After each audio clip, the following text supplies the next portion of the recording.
বিশ্বনবীর ক্যারেক্টার নিয়ে গালি দিবার মতো কোনো লোক বাংলাদেশ শুধু নয়, বিশ্বের কোথাও যদি দুঃসাহস করে, তাকে জনসম্মুখে প্রকাশ্যে শাস্তির আওতায় আনা উচিত।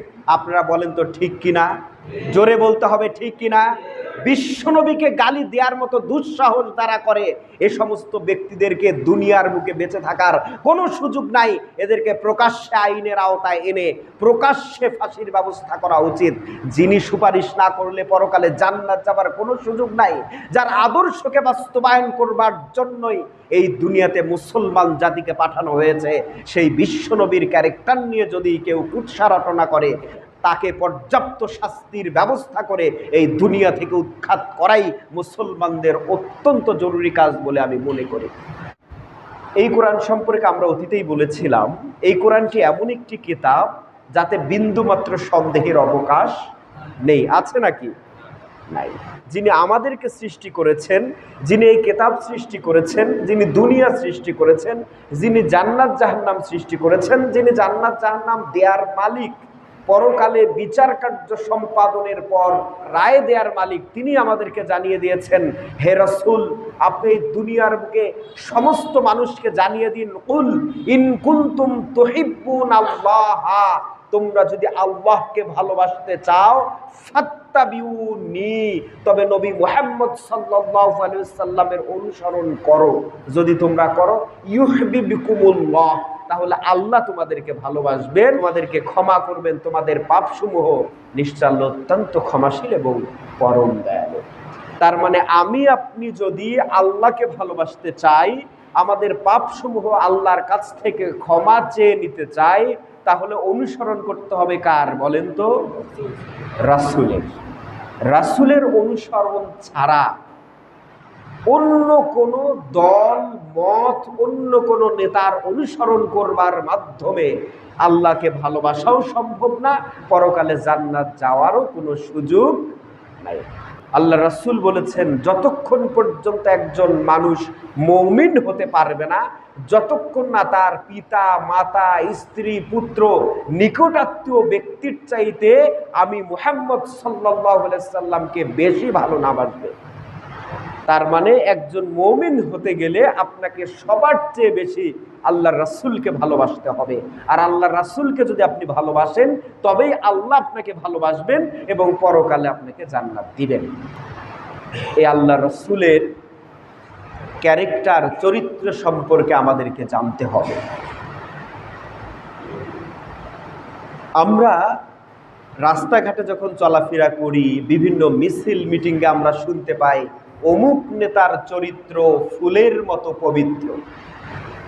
সম্প্রতি আমাদের বাংলাদেশে কোনো এক ব্যক্তিকে নিয়ে এত বেশি নাড়াচাড়া, এত বেশি কথা বলা, বক্তব্যের শুরুতে শ্রদ্ধাস্বরে স্মরণ, শেষে তার কথা বলে শেষ, প্রত্যেকটা মুহূর্তে একজনের বক্তব্য বলতে বলতে 15-16 বছর চলে গেল। যখনই ক্ষমতা থেকে চলে গেল, তার কথা মুখ দিয়ে উচ্চারণ করার মতো একটা লোক বাংলাদেশে আর খুঁজে পাওয়া গেল না। তাহলে এই সমস্ত নেতা বাংলাদেশে, এই সমস্ত বাংলাদেশ কেন, সারা বিশ্বে সমস্ত নেতার পিছনে আপনি যদি থাকেন, তাহলে পরকালে জান্নাত যাবার কোনো সুযোগ নাই। কারণ এই নেতার ক্যারেক্টার ক্ষমতা থাকা অবস্থায় একরকম, চলে যাবার পর প্রকাশিত হয় আরেক রকম। তাহলে আপনি নিজেকে একজন ইমানদার ব্যক্তি হিসাবে কিভাবে দাবি করবেন? অথচ যিনি স্রষ্টা, তিনি আমাদেরকে কোরআনুল কারিমে জানিয়ে দিয়েছেন, কুল ইন কুনতুম তুহিব্বুনাল্লাহ ফাত্তাবিউনি ইউহিব্বুকুমুল্লাহ, তোমরা যদি আল্লাহকে ভালোবাসতে চাও, তবে নবী মুহাম্মদকে অনুসরণ করো, তাহলে আল্লাহ তোমাদেরকে ভালোবাসবেন এবং তোমাদের গুনাহগুলো মাফ করে দেবেন। আরেকবার বলেন সুবহানাল্লাহ। তাহলে আমাদেরকে কোন নেতাকে অনুসরণ করতে হবে বলেন তো? মুহাম্মদ সাল্লাল্লাহু আলাইহি সাল্লামকে। কাকে বলেন? মুহাম্মদ সাল্লাল্লাহু আলাইহি সাল্লামকে। করেন যারা বিভিন্ন দল মতের অনুসারী, বিভিন্ন নেতাকে অনুসরণ করে, পরে যাবার পরে যে 3টা প্রশ্ন করা হবে, এগুলো সব আমাদের মুখস্থ। আপনাকে যখন এক ব্যক্তিকে দাঁড় করিয়ে দেখানো হবে, এই লোকটাকে তুমি চেনো, এখন আপনি তো সারা জীবন ঘোরাফেরা করেছেন, সারা জীবন আপনি ঘোরাফেরা করেছেন, বড় মোচারু ব্যক্তির সাথে জীবনে যে দাঁড়িয়ে রাখে নাই, অনেক ঘোরাফেরা করেছেন এমন এক ব্যক্তির সাথে যেই ব্যক্তির ক্যারেক্টার দিনে একরকম রাতে একরকম, যেই ব্যক্তির মতাদর্শ এমন যাতে আল্লাহর নাম শুরুতে নেওয়াটাই ঝামেলা, যে বিসমিল্লাহির রহমানির রহিম মুখ দিয়ে উচ্চারণ করতে চায় না, এই সমস্ত ব্যক্তিকে আপনি অনুসরণ করেছেন দুনিয়ার জীবনে। কবরে গিয়ে যখন আপনাকে মুহাম্মদ সাল্লাল্লাহু আলাইহি ওয়াসাল্লামকে দেখানো হবে তখন আপনি তাকে চিনবেন না, কারণ দুনিয়াতে থাকা অবস্থায় হুজুর মানুষকে আপনি দেখতেই পারেন নাই। দাড়িওয়ালা লোকদেরকে আপনার সবচেয়ে বেশি অসহ্য লেগেছে। দাড়িকে ধারালো অস্ত্রের চাইতেও ক্ষতিকারক বস্তু মনে হয়েছে দাড়ি রাখা মানেই এ মানুষকে মেরে ফেলতে পারে। এই ধরনের মানসিকতা সারা জীবন আপনি লালন করেছেন। কবরে গিয়ে যখন দাড়িওয়ালা টুপিওয়ালা একজন লোককে আপনাকে দেখানো হবে তখনও আপনার ভিতরে এই সারা জীবন যে বিষয়টি লালন করেছেন, দাড়িওয়ালা লোকদেরকে দেখলেই জঙ্গি বলে আখ্যায়িত দেবার চেষ্টা করেছেন, সারা জীবন যেটি মাথায় থাকবে, মরার পরে আপনার এই টেন্ডেন্সি তাৎক্ষণিকভাবে আল্লাহ কখনোই চেঞ্জ করে দিবেন না। কবরে গিয়ে যদি আপনি বিশ্ব নবীকে না চিনতে পারেন, যিনি সুপারিশ না করলে জান্নাতে যাবার মতো কোনো সুযোগ দুনিয়ার সৃষ্টি থেকে শুরু করে কিয়ামত পর্যন্ত যত মানুষ আসবে কারোরই সুযোগ নাই, সেই লোকটাকে যদি আপনি না চিনতে পারেন তাহলে কাল কিয়ামতের ময়দানে বলেন তো জান্নাত যাবার কোনো সুযোগ আছে কি? জোরে বলতে হবে, আছে কি? নাই।